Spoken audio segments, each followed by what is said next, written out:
की जब हम बात करते हैं तो देखिए अरविंद केजरीवाल रहेंगे या जाएंगे, इसका फैसला आज हो जाएगा। केजरीवाल को सीएम पद से हटाने के लिए दिल्ली हाईकोर्ट में एक याचिका दाखिल की गई है। इस याचिका पर आज सुनवाई होगी। इधर केजरीवाल की ईडी रिमांड भी आज ही खत्म हो रही है। दोपहर 2 बजे से पहले केजरीवाल को ईडी कोर्ट में पेश करेगी। इससे पहले हमने देखा कि केजरीवाल की पत्नी सुनीता केजरीवाल किस तरीके से आगे आती हैं, प्रेस कॉन्फ्रेंस करती हैं, बड़ा दावा करती हैं। सुनीता ने कहा है कि केजरीवाल कोर्ट में ऐसा खुलासा करेंगे जिससे खलबली मच जाएगी। केजरीवाल आखिर ऐसा क्या खुलासा करने वाले हैं, इसी पर देखिए हमारी ये एक्सक्लूसिव रिपोर्ट।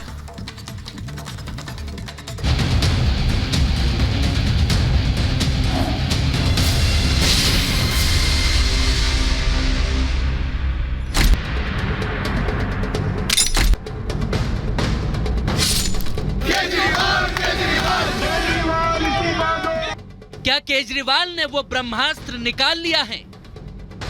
क्या सियासत के इस रण में प्रत्यंचा पर वो बाण चढ़ा लिया है जो उनकी गिरफ्तारी की बेड़ियों को काट देगा, या फिर खुद केजरीवाल अपने दांव में फंस जाएंगे और तिहाड़ की गलियों तक पहुंचने का रास्ता खुद ही तैयार कर लेंगे? इन अटकलों के पीछे है केजरीवाल का वो मैसेज जो उन्होंने मिसेस केजरीवाल के हाथों देश के नाम पहुंचाया है, क्योंकि कुछ ही घंटों में उनकी रिमांड खत्म होने वाली है और कोर्ट में सुनवाई होगी। लेकिन इस दौरान केजरीवाल क्या बड़ा खुलासा करेंगे, उस पर सबकी नजरें टिकी हुई हैं। अभी तक किसी भी रेड में एक पैसा नहीं मिला। मनीष जी के यहाँ रेड मारी, संजय सिंह जी के यहाँ रेड मारी, सत्येंद्र जैन जी के यहाँ रेड मारी, एक भी पैसा नहीं मिला। हमारे यहाँ रेड मारी, मात्र 73,000 रुपए मिले।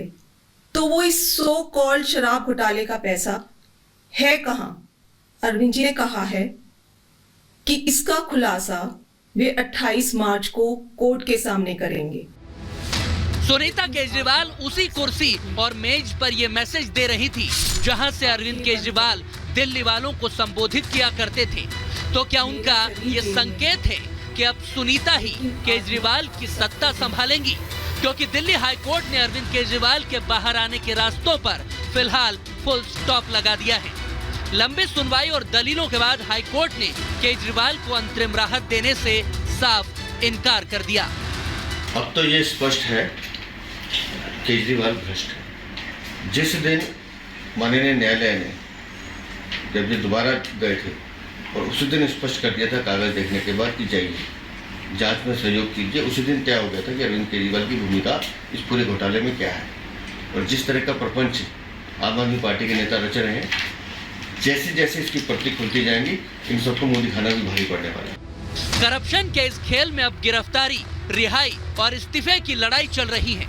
बीजेपी कुर्सी छोड़ने के लिए दबाव बना रही है, तो केजरीवाल हर उस दरवाजे को खटखटाना चाहते हैं जहां से वो बाहर आ सकते हैं।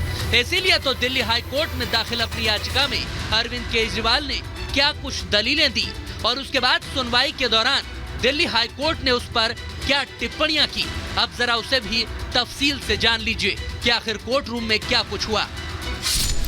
केजरीवाल के वकील ने उनकी ओर से दावा किया कि गिरफ्तारी ने मेरे आधारभूत और मानवाधिकारों का हनन किया है, जिस पर कोर्ट ने टिप्पणी करते हुए कहा कि न्याय का तकाजा है कि कोर्ट सभी पक्षों को पर्याप्त मौका दे। इसके बाद केजरीवाल के वकील की ओर से दावा किया गया कि ईडी मेरे खिलाफ अपराध साबित करने में नाकामयाब रही है।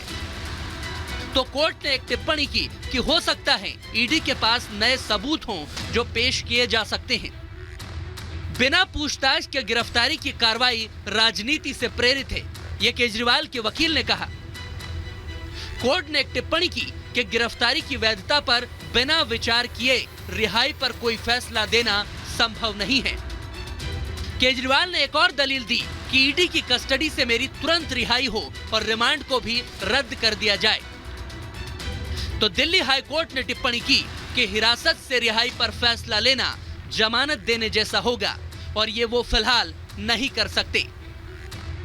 यानी हाईकोर्ट ने केजरीवाल की ओर से उनके वकील की दलीलों को सुनने के बावजूद राहत देने से इनकार कर दिया, क्योंकि ईडी ने जवाब देने के लिए 3 हफ्तों का समय मांगा था।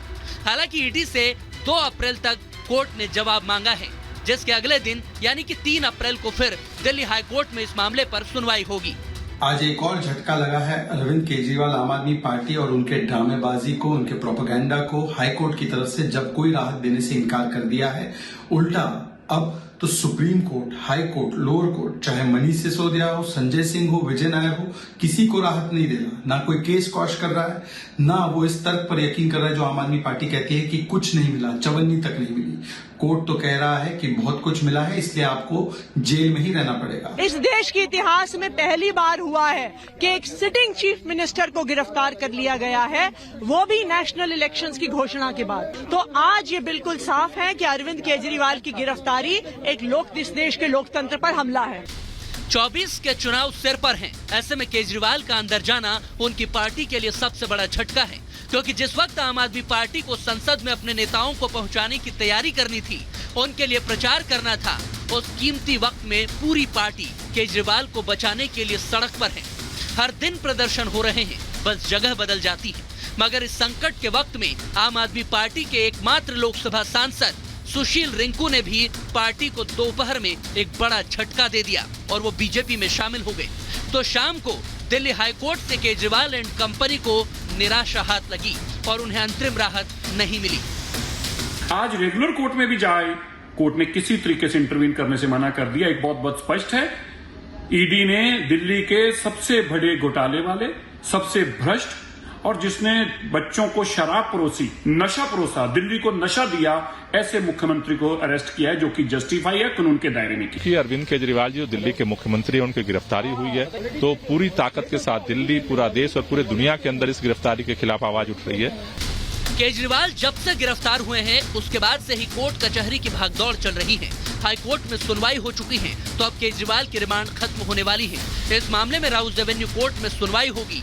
इसके अलावा केजरीवाल को मुख्यमंत्री पद से हटाने की मांग भी तेज होने लगी है।